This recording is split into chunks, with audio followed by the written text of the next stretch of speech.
ಮೈಸೂರಿನಲ್ಲಿ ಬರೋದೇ ಒಂದು ಖುಷಿ. ಅದರಲ್ಲೂ ಕೂಡ ಯಾಕಂದರೆ ಚಲನಚಿತ್ರ ಅನ್ನೋದು ಒಂದು ರೀತಿ ಒಂದು ಎಲ್ಲ ಬಗೆಯ ಕಲೆಗಳನ್ನು ಒಳಗೊಂಡಂಥ ಒಂದು ಕಲೆ, ಇನ್ಕ್ಲೂಸಿವ್ ಕಲೆ.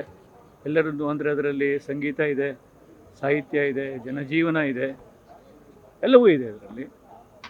ಆಮೇಲೆ ರಾಜ್ಕುಮಾರ್ ಅಂದ್ಕೂಡಲೇ ಮತ್ತೆ ನಮಗೆ ನೆನಪಾಗೋದು ಮೈಸೂರೇ, ಚಾಮರಾಜನಗರ, ಈ ಇಡೀ ಸೀಮೆ ಮತ್ತು ಕನ್ನಡ ರಾಜ್ಕುಮಾರು ಸಂಸ್ಕೃತಿ ಸಮುದಾಯ ಇದೆಲ್ಲ ಸೇರಿದ ಒಂದು ಮ್ಯಾಜಿಕ್ ಇದೆ.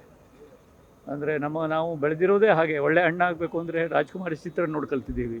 ಒಳ್ಳೆ ಗಂಡ ಬೇಕು ಅಂದರೆ ಹೆಣ್ಮಕ್ಳು ರಾಜ್ಕುಮಾರ್ ಚಿತ್ರ ನೋಡಿ ಇಂಥವನೇ ಬೇಕು. ಒಳ್ಳೆ ತಂದೆ ರಾಜ್ಕುಮಾರ್ ಚಿತ್ರ ನೋಡಬೇಕು. ಒಳ್ಳೆ ಮಗ ಆಗಬೇಕು ಅಂದರೆ ತಾಯಂದಿರು ರಾಜ್ಕುಮಾರ್ ಚಿತ್ರ ನೋಡಿ ಇಂಥ ಮಗ ಬೇಕು. ಅಂದರೆ ಅದೇ ಒಂದು ನಮ್ಮ ದೇಶದಲ್ಲಿ, ನಮ್ಮ ಸಮಾಜದಲ್ಲಿ ಸಿನಿಮಾನೇ ಧರ್ಮ. ಬೇರೆ ನಾವು ಹೇಗಿರಬೇಕು ಅನ್ನೋದನ್ನು ಸಿನಿಮಾ ನೋಡಿ ಕಲ್ತಿದ್ದೇವೆ. ಹೀಗಾಗಿ ಆ ರೀತಿಯ ಒಂದು ಜೀವನ ಧರ್ಮವನ್ನು, ಮನೋಧರ್ಮವನ್ನು ರೂಪಿಸಿದಂಥ ಒಂದು ಸಿನಿಮಾ ಇದೆಯಲ್ಲ, ಅದು ಬಹಳ ಮಹತ್ವದ್ದು. ನಮ್ಮ ಅಭಿರುಚಿಯನ್ನು, ಸಂವೇದನೆಯನ್ನು ತಿದ್ದಿದಂಥ ಸಿನಿಮಾಕ್ಕೆ ನಂಟಿರುವಂಥ ಒಂದು ಈ ನಗರ ಮೈಸೂರು. ಅಲ್ಲಿ ಈ ಚಲನಚಿತ್ರ ಪ್ರಶಸ್ತಿಯ ಒಂದು ಸಮಾರಂಭ, ಆ ನೆವದಲ್ಲಿ ಎಷ್ಟೊಂದು ಸಮಾನ ಧರ್ಮಿಗಳ ಭೇಟಿ ತುಂಬ ಖುಷಿ ಕೊಡ್ತದೆ. ಮತ್ತು ಮುಖ್ಯವಾಗಿ ನೇಪಥ್ಯದ ಕಲಾವಿದರು, ಈ ನಟ ನಟಿಯರು, ಕೆಮೆರಾದ ಮುಂದಿರುವವರು, ಅದು ಬೇರೆ ಕತೆ. ಆದರೆ ತಂತ್ರಜ್ಞರು, ಹಿನ್ನೆಲೆಯಲ್ಲಿರುವವರು, ಛಾಯಾಗ್ರಹಣದವರು, ಆ ಥರದವರು ತುಂಬ ಜನ, ಅವರಿಗೆನ್ನೆಲ್ಲ ಗುರುತಿಸಿ ಅವರೆಲ್ಲ ಸಿಗೋದಿರುತ್ತಲ್ಲ, ಆ ಒಂದು ಸಹವಾಸ, ಒಡನಾಟ ತುಂಬ ಖುಷಿ ಕೊಡ್ತದೆ. ಅದಕ್ಕಾಗಿ ನನಗೆ ತುಂಬ ಸಂತೋಷ ಸಿಕ್ತು.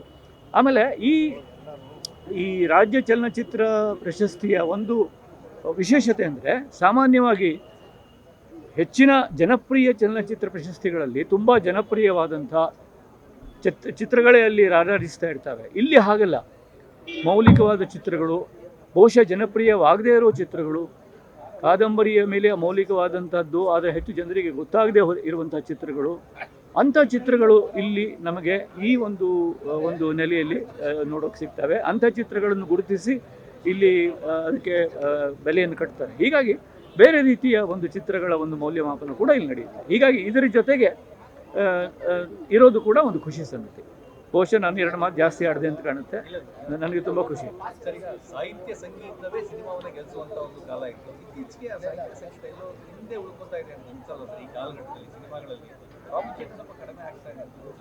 ಇಲ್ಲ, ಅಂದರೆ ಅದು ಏನಾಗಿದೆ ಈಗ ಎಲ್ಲರೂ ಅದೇನಾಗುತ್ತೆ, ನಾವು ಅದನ್ನು ಅಪೇಕ್ಷೆ ಮಾಡ್ತೀವಿ, ಆದರೆ ಅದು ಬಂದಾಗ ಯಾರೂ ನೋಡೋದಿಲ್ಲ. ಒಳ್ಳೊಳ್ಳೆ ಚಿತ್ರಗಳು ಬರ್ತಾ ಇವೆ, ಅಲ್ಟಿಮೇಟ್ಲಿ ಅದು OTTಲಿ ನೋಡ್ತೀವಿ ಅಂತೀವಿ, OTTಲ್ಲೂ ಬರೋದಿಲ್ಲ ಆ ಚಿತ್ರಗಳು. ಹೌದು, ಅಲ್ಲ, ಬಂದ ಚಿತ್ರಗಳು ಬಂದಾಗ ನೋಡೋದಿಲ್ಲ, ಅದು ಹಂಗಾಗ್ಬಿಡುತ್ತೆ ಅದು. ಹೌದು, ಅದೇ ಎಷ್ಟು ಚಿತ್ರಗಳು ಬಂದಿದ್ದಾವೆ. ಈಗ ಡೆವಿಲ್ ಮುಸ್ತಫಾ ಬಂತು, ಎಲ್ಲಿದು? ಹೌದು, ಅಲ್ಲ ಅಂಥ ಹಿಟ್ ಆಗಲಿಲ್ಲ,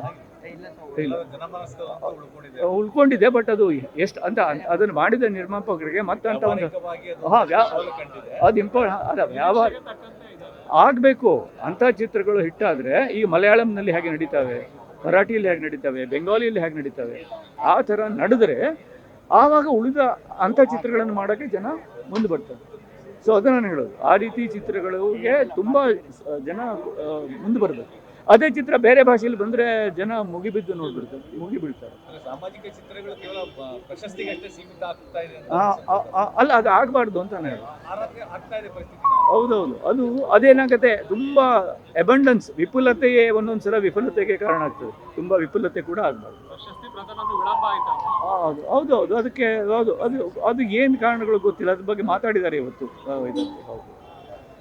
ಸೊ ಇಷ್ಟನ್ನು ನಾನು ಹೇಳ್ಬೋದು. ಧನ್ಯವಾದಗಳು, ನೀವೆಲ್ಲ ಬಂದಿದ್ದೀರಿ ಅದಕ್ಕೆ. Thank you. Okay, thank you. Interesting ಮತ್ತು ಇನ್ಫಾರ್ಮೇಟಿವ್ ವಿಡಿಯೋಗಳನ್ನು ಮಿಸ್ ಮಾಡ್ಕೋಬೇಡಿ. ಈಗಲೇ ಸಬ್ಸ್ಕ್ರೈಬ್ ಮಾಡಿ.